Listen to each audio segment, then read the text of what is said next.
오늘 함께 나눌 말씀은 마태복음 8장 5절부터 13절까지 말씀입니다. 마태복음 8장 5절부터 13절까지 말씀 같이 읽겠습니다. 예수께서 가버나움에 들어가시니 한 백부장이 나와 간구하여 이르되 주여 내 하인이 중풍병으로 집에 누워 몹시 괴로워하나이다. 이르시되 내가 가서 고쳐주리라. 백부장이 대답하여 이르되 주여 내 집에 들어오심을 나는 감당하지 못하겠사오니 다만 말씀으로만 하옵소서. 그러면 내 하인이 낫겠사옵나이다. 나도 남의 수하에 있는 사람이요 내 아래에도 군사가 있으니 이더러 가라 하면 가고 저더러 오라 하면 오고 내 종더러 이것을 하라 하면 하나이다. 예수께서 들으시고 놀랍게 여겨 따르는 자들에게 이르시되 내가 진실로 너희에게 이르노니 이스라엘 중 아무에게서도 이만한 믿음을 보지 못하였노라. 또 너희에게 이르노니 동서로부터 많은 사람이 이르러 아브라함과 이삭과 야곱과 함께 천국에 앉으려니와 그 나라의 본 자손들은 바깥 어두운 데 쫓겨나 거기서 울며 이를 갈게 되리라. 예수께서 백부장에게 이르시되 가라 내 믿은 대로 될지어다 하시니 그 즉시 하인이 나으니라. 아멘. 오늘은 백부장의 믿음이라는 제목으로 말씀을 나누도록 하겠습니다. 어제 말씀을 통해서 예수님께서 나병 환자의 병을 고쳐주신 사건의 그 기록을 우리가 함께 나누었고, 오늘은 백부장이 자신의 하인의 병을 이제 고쳐주실 것을 예수님께 나와 간청하는 그런 내용을 담고 있는 말씀입니다. 오늘 본문의 말씀이 이렇게 시작되고 있죠. 5절에서 7절까지 말씀을 다시 한번 읽어보겠습니다. 시작. 예수께서 가버나움에 들어가시니 한 백부장이 나와 간구하여 이르되 주여 내 하인이 중풍병으로 집에 누워 몹시 괴로워하나이다. 이르시되 내가 가서 고쳐주리라. 아멘. 예수님께서 가버나움이라고 하는 곳에 들어가실 때 백부장 한 사람이 예수님 앞에 나왔습니다. 이 가버나움이라는 곳은 대단히 유명하고 크고 화려하고 사람 많이 살고 이런 도시가 아니었기 때문에 이제 그곳에 있었던 백부장, 그러니까 로마 군인 100명을 지휘할 수 있는 지도자로 불리는 그 백부장이 가버나움에 있었다라는 것은 그 작은 동네의 백부장은 거의 그 작은 동네에서는 로마인 중에서는 최고의 위치에 있었던 사람이라는 것을 의미합니다. 당시 유대 땅에 로마 군인들이 한 6천에서 7천 명 정도가 주둔을 하고 있었는데, 그 중에서 백부장이라는 것은 상위 1%도 되지 않는 아주 고급한 위치에 있었던 사람들을 의미하는 것이죠. 그래서 이 백부장들이 마음만 먹으면 얼마든지 식민 통치를 하고 있었던 그 유대 땅에 있는 유대인들을 종부리듯이 부릴 수도 있었고 죽이거나 살릴 수도 있는 그런 막강한 힘을 가지고 있었던 사람이 백부장입니다. 그냥 부하 100명, 100명 정도야 시시하네, 그런 정도의 사람이 아니라 그 마을에서는 거의 최고의 지도자 역할을 했던 사람이 백부장이라는 거죠. 근데 그 백부장이 예수라고 하는 청년을 자기 앞으로 불러다가 나한테 이런 문제가 있으니까 네가 내 문제를 좀 해결해라 한 것이 아니라 직접 예수님 앞으로 나와서 예수님께 지금 간청하고 있다는 거죠. 그런데 더 놀라운 것은 예수님 앞에 간청을 하고 있는 내용이죠. 내용. 이 백부장이 무슨 내용을 가지고 예수님 앞에 나온 거예요? 예수님 내 자식을 고쳐주세요. 예수님 내 병을 고쳐주세요. 이런 거. 내 부모를 고쳐주세요. 이런 거면 그래, 많이 급했나 보다 이렇게 생각할 수 있고, 그렇지, 그렇게 나아갈 수 있어 라고 생각할 수 있는데, 지금 이 백부장은 무슨 문제를 갖고 나갔냐면 자기 하인이 중풍병에 걸려서 누웠다는 거예요. 이 당시 하인은 그냥 말 그대로 노예입니다. 노예. 뭐 한 돈 10만 원 주면 노예의 목숨을 사고 팔 수 있는 그런 노예란 말이죠. 우리가 지금 키우는 애완견 아니면 무슨 개돼지만도 못한 존재가 이 하인 노예라는 거죠. 근데 이 노예가 지금 무슨 병에 걸렸어요? 중풍병에 걸렸어요. 못 움직인단 말이죠. 노예의 가치는 신체의 튼튼함에 있습니다. 그래서 예전에 이렇게 이제 노예들이 이렇게 사고 팔리는 그런 과거의 그런 영화들을 보면 노예를 거래할 때 다 흑인들이죠. 제일 먼저 확인하는 데가 어디냐면 이가 부실하지 않은가를 제일 먼저 확인해요. 그래서 이가 튼튼하면 비싼 값에 팔리고 이가 부실하면 싼 값에 팔린단 말이죠. 그게 뭐예요? 사람으로 보지 않는다는 거예요. 백부장에게 있어서 이 하인은 사람이 아니에요. 그냥 일하는 물건이죠. 근데 그것이 고장이 났어요. 그럼 어떻게 하면 됩니까? 버리면 된단 말이죠. 근데 우리는 도대체 어떤 일이 있었는지 모르겠어요. 이 하인과 이 백부장 사이에 어떤 일이 있었길래 이 백부장이, 이 사람들은 다 하인들을 노예로 취급하는데 이 백부장은 이 하인을 이렇게 사랑하게 됐는지, 이렇게 높은 자리에 있는 사람이 예수님이라고 하는, 우리한테 예수님이지만 그 사람들한테는 어떤 청년인데, 능력 있는 청년, 식민 지배를 하고 있는 그 유대인들 가운데 한 사람 청년, 이 사람에게까지 가서 자기의 그 하인의 병을 위해서 간청을 할 정도로 어떻게 이 하인을 사랑하게 됐는지 그 과정은 잘 모르겠으나, 중요한 것은 이 백부장이 이 하인을 너무나 사랑했다는 거죠. 너무나. 그리고 또 한 가지는 예수님에 대한 소문을 이 백부장이 들었다는 거예요. 이 두 가지 상황이 백부장에게 있었다는 거죠. 하인을 사랑하게 되는 그런 일들이 있었고, 그리고 예수님이 어떤 분이고 예수님이 어떠한 일을 하는지 이미 이 백부장에게 알려지게 되었다 하는 거예요. 이 백부장에게 있어서 중요한 일은 하나님이 어떻게 이 백부장 안에 이런 믿음을 만들어내셨을까 하는 거예요. 태어날 때부터 로마의 온갖 우상 잡신을 믿던 사람이 어떻게 유대 땅의 식민 지배 통치를 하기 위해, 군림하기 위해서 온 이 사람이 언제부터 이 사람이 이 나라, 이 땅에서 하나님을 알게 되고, 또 다른 유대 종교 지도자들은 다 못 알아보는 이 예수님을 하나님의 아들이라고 믿고 그 앞에 가서 지금 이렇게 놀라운 일을 행해달라고 간청하고 있느냐 하는 것이죠. 근데 이때 예수님을 더 놀랍게 하는, 그러니까 예수님 앞에 백부장이 찾아온 것도 놀랍고 하인의 병을 고쳐달라고 하는 것도 놀라운데, 그것보다 더 예수님을 놀랍게 하는 일이 있었어요. 그게 백부장의 말이었는데 8절과 9절 읽어보겠습니다. 시작. 백부장이 대답하여 이르되 주여, 내 집에 들어오심을 나는 감당하지 못하겠사오니 다만 말씀으로만 하옵소서. 그러면 내 하인이 낫겠사옵나이다. 나도 남의 수하에 있는 사람이요 내 아래에도 군사가 있으니 이더러 가라 하면 가고 저더러 오라 하면 오고 내 종더러 이것을 하라 하면 하나이다. 아멘. 백부장이 예수님께서 그래 가보자, 내가 네 하인 고쳐줄게 이렇게 얘기를 했을 때, 예수님 같은 분이, 하나님의 아들이, 신이 내 집에 오는 것을 내가 감당하지를 못하겠습니다. 그러니까 굳이 가실 필요가 없이, 나도 지금 군인이라서 내 밑에 수하들에게 얼마든지 명령만 하면 수하들이 움직이는 걸 알고 있습니다. 그러니 예수님, 내 집에 가시는 거 제가 감당할 수 없으니 그냥 이 자리에서 말씀만 하시면 내 하인이 나을 줄 믿습니다. 이제 이런 식으로 이야기를 한 거죠.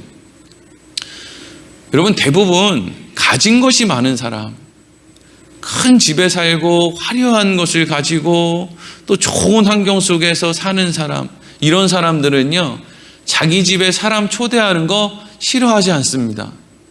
집에 사람을 불러서 이것도 자랑해야 되고, 이 미술품도 자랑해야 되고, 이 도자기도 자랑해야 되고, 그리고 뭐 동창회나 이런 데 가면 또 아이고 머리야 하면서 또 반지도 자랑해야 되고, 목걸이도 자랑해야 되고, 이번에 새로 산 신발, 뭐 옷, 이런 거 자랑할 게 얼마나 많습니까? 그래서 자기 집으로 초대하는 걸 마다하지 않아요. 그러니까 아마 백부장도 이분이 예수님이 아니었으면 자기 집에 자랑할 게 한두 가지가 아니었어요. 근데 하나님의 아들이 내 집에 온다고 하니까 내가 그동안 그렇게 자랑스럽게 생각했던 것들이 부끄러운 거예요. 여러분, 그런 거예요.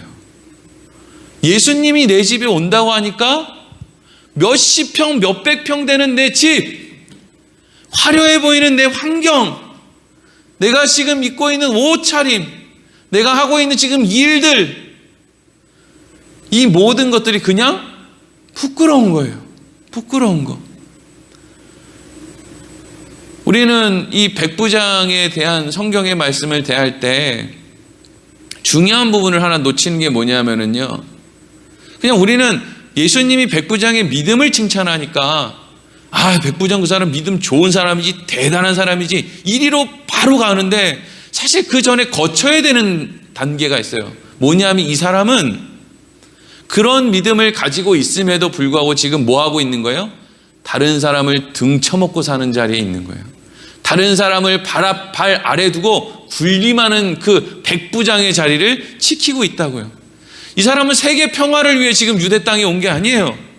다른 사람 위에 군림하고 다른 사람을 짓밟고 억눌러서 자기의 유익을 얻는 그 일을 하기 위해서 지금 유대 땅에 와 있는 거예요.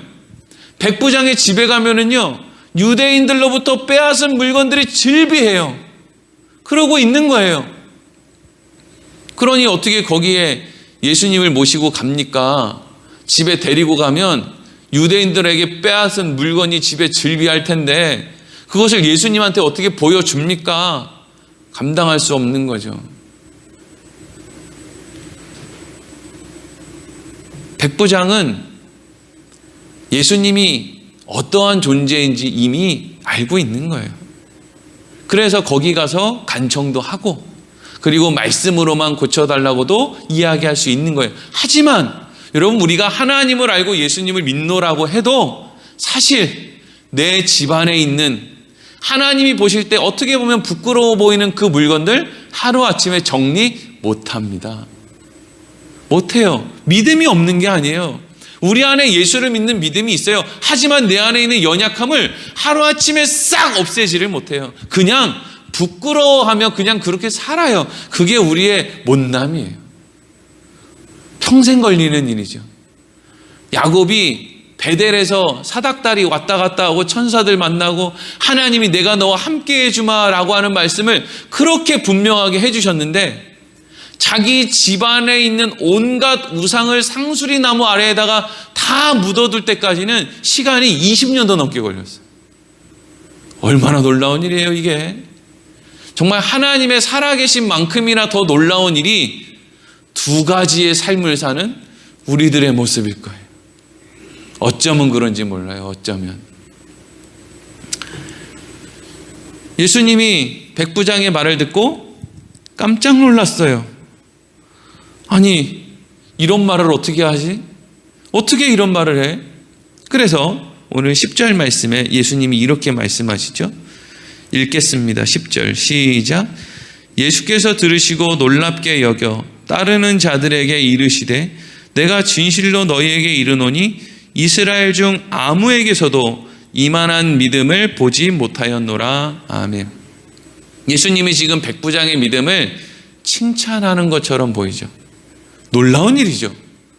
백부장을 칭찬하다니. 그러니까 이건 마치 우리나라가 일본에게 식민 통치를 당할 때 조선 사람이 일본의 그 무슨 순사 이런 사람들을 칭찬하는 거예요. 저 일본 순사의 믿음이 더 좋다, 이렇게 이야기하는 것 같은 거죠. 정말 이 이야기를 듣는 예수님 주위에 있던 유대인들은 다 깜짝 놀랐을 거예요. 저 사람이 뭐 훌륭하다고? 저 사람이 믿음이 좋다고? 무슨 믿음? 우리는 태어날 때부터 유대인이요, 하나님의 택하신 선민이요, 우리는 다 자격 있는 사람인데 저 이방인이, 저 군림하는 걸로 먹고 사는 저 인간이 훌륭하다고? 우리보다 더 훌륭하다고? 아마 이때 당시 예수님 주위에 있었던 사람들은 예수님의 말을 듣고 기분이 상당히 안 좋은 사람들도 많이 있었을 거예요. 저 인간이 무슨 이야기를 하나? 우리는 하나님의 택함을 받은 선민인데 저 이방인 백부장이 우리보다 믿음이 낫다고? 그럼 여기서 예수님께서 백부장의 믿음을 칭찬해 주실 때 이 백부장의 믿음을 왜 칭찬해 주셨을까요? 이걸 잘 생각해야 된단 말이죠. 백부장이 만들어낸 믿음? 백부장이 예수님의 소문을 듣고 이런 분이라면 내 하인을 좀 고쳐달라고 해야지, 나 결단했어, 이런 결단과 각오? 예수님은 그걸 칭찬했을까요? 예수님이 지금 칭찬하고 있는 것은 단지 인간 안에서 만들어 놓은 그런 생각, 각오, 결단이 아니라는 것을 알아야 돼요. 여러분, 믿음이라는 것은 반드시 하나님이 함께한 사람에게 일어나는 현상이에요. 하나님이 함께하지 않으면 믿음이라는 현상은 절대 일어나지 않아요. 여러분, 우리가 왜 성도들 간에 화평하게 지내야 되느냐면요, 지금 저 사람의 모습이 어떻든지 간에 일단 저 사람이 입술로 예수를 고백한다는 것은 하나님이 저 사람과 함께 하셨다, 그리고 지금 함께 하고 계신다라는 것을 의미하는 거예요. 물론 하나님이 함께 하셔도 우리의 못남이 여전히 세상과 하나님 사이를 오락가락 하는 사람들도 있어요. 어떡하겠습니까? 우리 자녀들도 맨날 그런데 우리가 부모로서 그렇다고 그걸 붙잡아다가 맨날 어떻게 할 수는 없는 거 아닙니까? 사랑으로 설득하는 거 아닙니까, 부모가? 하나님이, 때론 우리가 하나님을 답답하게 여기는 이유 가운데 하나는 하나님이 우리를 사랑으로 설득하기 때문이에요. 우리가 하나님 앞에 실수하고 잘못하고 주일날 교회 예배 빠지고 좀 엉뚱한 생각을 하고 말을 하면 그냥 하늘에서 천둥벼락이 치든지 아니면 지갑이나 핸드폰을 분실하든지 뭔가 분명한 일들이 일어나면 무서워, 하나님한테 이렇게 하면 안 되겠네? 하나님은 그렇게 안 하신단 말이죠. 만약에 그런 식으로 하나님이 하셨으면 이 자리에 살아있는 사람 아무도 없을 거예요. 그러면 도대체 예수님은 왜 백부장의 믿음을 좋다고 칭찬해 주셨느냐? 예수님이 왜 놀랐느냐? 지금 여러분, 이스라엘 사람들 가운데에서도요, 예수님의 제자들조차도 예수님이 하나님의 아들이시다라고 하는 것에 대한 분명한 믿음이 없어요. 그냥 예수님 능력 있지, 저분 쫓아다니다가 한 자리 해야지 라고 하는 생각이 제자들에게도 지금 가득 차 있었다고요. 그래서 예수님 십자가 지시기 전에 제자들이 다 같이 한 목소리로 뭐라고 합니까? 내가 오른편, 네가 왼편. 이 자식들 뭐라고 하는 거야? 왜 니네만 예수님 쫓아가가지고 자리 달라 그래? 내가 오른편 할 거야, 내가 왼편 할 거야. 예수님 내일이면 죽는데 오늘까지 제자들이 누가 더 높은 자리에 앉는지를 가지고 싸웠단 말이죠. 예수님이 하나님의 아들이시다, 하나님의 아들이 이 땅에 죽으러 오셨다, 이런 거에 대해서는 그냥 관심이 없어요. 오직 관심은 내가 앞으로 얻게 될 유익, 내 자리, 여기에만 관심이 있었다고요. 그런데 이 백부장은 무슨 생각이 있느냐? 이방인인데도 불구하고 구약의 역사, 하나님의 예언 이런 거 아무것도 몰라요. 근데 이 사람 안에 예수님을 자기 집으로 초대할 수 없을 정도의 신적인 능력으로 하나님의 아들로 인정하고 고백하는 믿음이 있는데, 이것을 누가 만들어냈느냐? 하나님이 만들어내셨다는 거에 대해서 놀라고 있는 거예요. 하나님이 이방인들에게 이렇게 믿음이라는 것을 허락하시는구나. 이 말은 다른 말로 하면 성령님이 이방인들을 통해서 이러한 일을 하시기로 하셨구나 라는 의미를 담고 있는 거죠. 항상 성경을 볼 때 하나님이 하시는 일을 우리는 주의 깊게 봐야 돼요. 하나님이 하시는 일. 도대체 어떻게 이 백부장의 믿음을 하나님이 이렇게 만드셨을까? 백부장은 사람 죽이는 일 전문이고 식민 통치 아래에 있는 사람들 등쳐먹는 일 하는 일의 선수들인데 어떻게 이런 사람을 하나님께서 성령을 통해서 삶을 통해서 이렇게 빚어내실 수가 있나? 그걸 볼 때 우리는 이건 너무 불가능한 거 아니야? 이런 일이 일어날 수 있어? 저 사람이 예수를 믿을 수 있을까? 저 사람 입에서 예수를 부를 수 있을까? 라고 하는 모든 내 안에 있는 의심과 걱정, 염려 속에서 자유로워질 수 있어요. 아니, 백부장도 그런 믿음을 얻을 수 있는데 왜 내가 안 된다고 하는 거야? 왜 내가 안 된다고 생각하는 거야? 이렇게 가야 된다는 거죠. 그래서 오늘 마지막으로 11절에서 13절 보겠습니다. 시작. 또 너희에게 이르노니 동서로부터 많은 사람이 이르러 아브라함과 이삭과 야곱과 함께 천국에 앉으려니와 그 나라의 본 자손들은 바깥 어두운 데 쫓겨나 거기서 울며 이를 갈게 되리라. 예수께서 백부장에게 이르시되 가라, 내 믿은 대로 될지어다 하시니 그 즉시 하인이 나으니라. 아멘. 그러면서 예수님이 무서운 말씀을 하나 하시죠. 그 말씀이 뭐예요? 야, 동에서부터 서까지 이 세상에 존재하는 많은 사람들 가운데, 근데 사실 이 말도 웃긴 말이에요. 왜? 유대인들은 유대인들만 구원받는다고 생각하고 있는데 지금 예수님이 그걸 탈피해서 저 동으로부터 서까지 이 세상에 존재하는 모든 사람들 가운데 아브라함과 이삭과 야곱과 함께 천국에 앉을 사람들이 있다. 이건 이방인들에게도 얼마든지, 이 백부장 같은 이방인들에게도 얼마든지 아브라함과 이삭과 야곱과 같이 천국에 앉을 수 있는 사람이 있다, 이거죠. 그런데 중요하고 두려운 말씀이 뭐예요? 그 나라의 본 자손이 뭐예요? 육신으로 아브라함과 이삭과 야곱의 그 후손들 말이죠. 유대인들, 이스라엘 백성들, 스스로 선민이다, 자격 있다 생각하는 바로 그 사람들, 지금 예수님을 따르고는 있으나 자기의 유익을 위해서 예수님을 따르는 사람들, 하나님이 주신 그 믿음을 통해서 나아가는 게 아니라 욕심, 욕망을 이루기 위해서 예수님 앞에 나아간 사람들, 이런 사람들은 본인들은 내가 본 자손이야, 우리가 선민이야 라고 아무리 이야기를 해도 결국 어떻게 된다는 거예요? 그 나라의 본 자손들은 바깥 어두운 데 쫓겨나 거기서 울며 이를 갈게 되리라, 이렇게 말하죠. 그러니까 이 말이 사실 어디서부터 시작된 말에 대해서 예수님이 말씀을 하고 있는 거냐면 산상수훈에서 복 있는 사람이 누구냐라고 하는 그 말씀으로부터 시작해서 나병 환자가 복 있는 사람이고 백부장이 복 있는 사람이다, 지금 여기로 연결되어 가고 있는 거예요. 여러분, 예수 믿고 나서 복이 뭘까요? 예수 믿고 나서 복. 저도 복 많이 받았거든요. 정말 여태까지 기도해서 하여튼 하나님이 안 들어주신 게 한 개도 없어요. 수도 없는 기도에 응답을 받아요. 정말 무슨 조지 뮬러가 무슨 5만 번의 기도 응답을 받아, 저는 한 100만 번은 받은 것 같아요. 아니, 저 목사가 왜 아침부터 저렇게 자기 자랑이야? 아니, 많이 받았어요. 정말 기도 안 하는 것까지도 정말 그냥 이거 먹고 싶다 그러면 그냥 전화가 와요. 사준다고, 그거 먹으러 가자고. 심지어는요, 우리 집 애들이 아버지 짜장면 먹고 싶어요. 그러면 따르르르르 목사님 제가 중국집 음식 시켜드릴까요? 이런 전화가 와요. 말로 설명할 수 없는 일이죠. 놀라운 일이에요. 이런 일을 어떻게 경험하고 살아요? 저는 우리 교회 교인들이 전부 저처럼 이렇게 하나님의 그 사랑과 은혜와 하여튼 이 하나님의 그 놀라운 공급하심 속에 살았으면 좋겠어요. 근데 중요한 건요, 성경은 이것이 복이라고 이야기를 하지 않는다는 거예요. 아니, 물론 복 맞아요. 이거 복 맞는데 진짜 하나님이 말씀하시는 복에 비해서는 그게 복이 아니라는 거예요.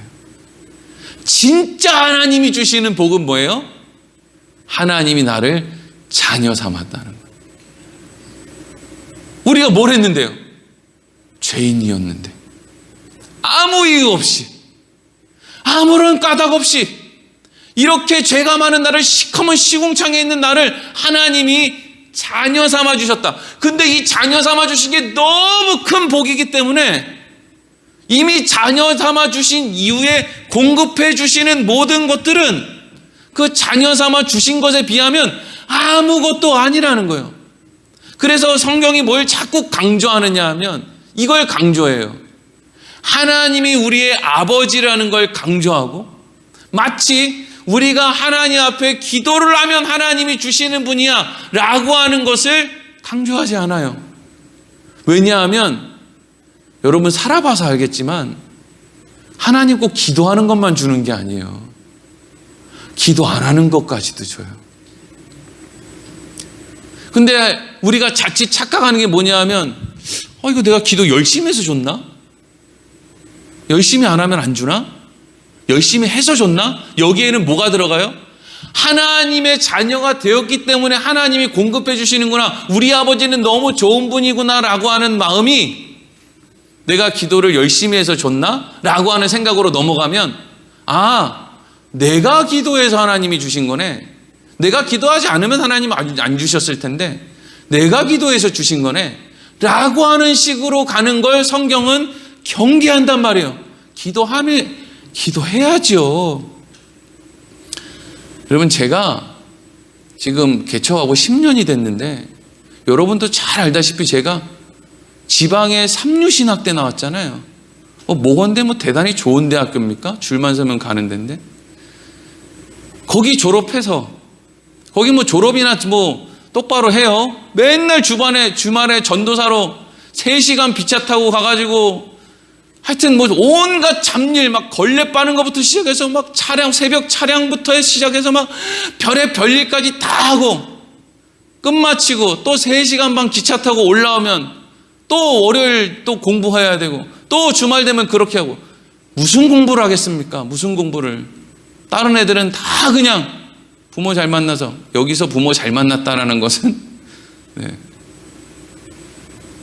그냥 편안한 환경에서 공부하게 해주는 그런 부모를 얘기하는 거지, 그런 부모가 내 부모보다 꼭 좋다는 이야기는 아니니까 오해하지 마세요. 어떤 애들은 그렇게 공부해요. 그리고 어떤 애들은 유학도 가요. 유학. 스펙 쌓아야 대형교회 담임한다고 유학을 가요. 유학 가면은요, 한 달에 못해도 1,000만 원씩 보내줘야 돼요. 학비가 그렇게 비싸요. 제가 무슨 유학을 했습니까? 저 지방대학교에서 장학금 타야 되니까 변변한 너무 대단한 수업은 또 듣지도 못해요. 그런 교수들은 또 점수를 또 잘 안 주거든요. 그리고 나서 전도사 하다가 목사를 이제 개척을 해서 시작을 했는데 설교하는 법을 알아요. 세례 주는 법을 알아요. 성찬하는 법을 알아요. 누구한테 물어볼 사람이 있어요. 제가 목사들 중에 왕따 아닙니까? 왕따. 물어볼 사람이 있어요. 뭐 할 사람이 있어요. 그래서 제가 작은 교회 목사님들이랑 모이는 걸 좋아해요. 왜? 그 사람들은 물어볼 사람이 저 같은 사람밖에 없어요. 웃긴 거죠. 저는 물어볼 사람이 없고요. 그 사람들은 또 의지하고 물어볼 사람이 저밖에 없어요. 그냥 그러고 사는 거예요. 근데 여러분, 지난 10년 동안 다른 건 몰라도 설교 준비를 하는데 모르겠어요. 모르겠다고요. 배운 게 없어서 모르고요. 성경이 어려워서 모르겠어요. 주석을 봐도 뭔 말인지 모르겠어요. 그래서 엄청 울었어요. 나는 왜 모르나? 기도를 안 하고 설교 준비를 할 수가 없어요. 안 헤어져요, 원고가. 아유, 목사님 무슨 얘기하는 거예요? 목사님 술술 말만 잘하더만. 아니에요. 여기 교회에 이렇게 주일 예배 기도할 때 보면 여기 성도님들 와가지고 이제 기도 이렇게 마이크를 잡고 이렇게 기도를 하고 내려가면 이 마이크에 땀이 흥건하게 묻어 있어요. 다들 긴장한다는 거거든요. 그럼 왜 사람이 긴장을 해요? 자기가 익숙하지 않은 걸 해서 긴장하는 거예요. 여기 서서 1년 52주 기도하면은 그 다음에는 손에 땀 안 날 거예요. 익숙해지니까. 근데 설교가 안 익숙해져요. 왜? 본문이 맨날 다르거든요. 뭔 말인지 모르겠어요. 근데 에스겔도 설교하고 예레미야도 설교하고 제가 다 했잖아요. 왜 그걸 했는지 모르겠어요. 그냥 해야 될 것 같아서 했는데 막 너무 힘들어요. 어떻게 기도를 안 해요? 어떻게. 근데 여러분, 그래서 기도 많이 해요. 낮에도 그냥 목양실에 앉아서 하나님 나 이 말씀 모르겠어요. 이번 주 히브리서 12장 말씀은 진짜 설교 시간에 이런 말 해도 될지 모르겠어요. 정말 돌아버릴 것 같아요. 뭔 말인지 모르겠어요. 기도를 안 할래 안 할 수가 없다고요. 근데 중요한 게 하나 있어요. 그래서 내가 기도했기 때문에 하나님이 나에게 말씀을 알려주시는 게 아니에요. 제 기도가 뭐라고요? 하나님 앞에 간구하는 나에 대한 그 불쌍한 모습을 보고 하나님이 은혜를 베풀어 주신 거죠. 내가 기도해서 하나님이 말씀을 알려주시는 게 아니고요. 하나님이 은혜를 내려주신 거라고요. 우리가 교회에 나와서 자식을 위해 기도해요. 어떻게 안 합니까? 자식이 넷인데.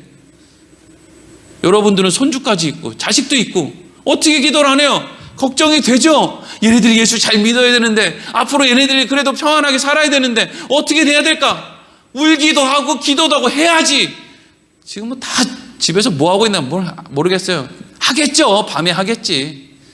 낮에 또 시간 정해놓고 하겠지. 뭐 한다고 믿어야지. 안 한다고 믿으면 뭐 어떡하겠습니까?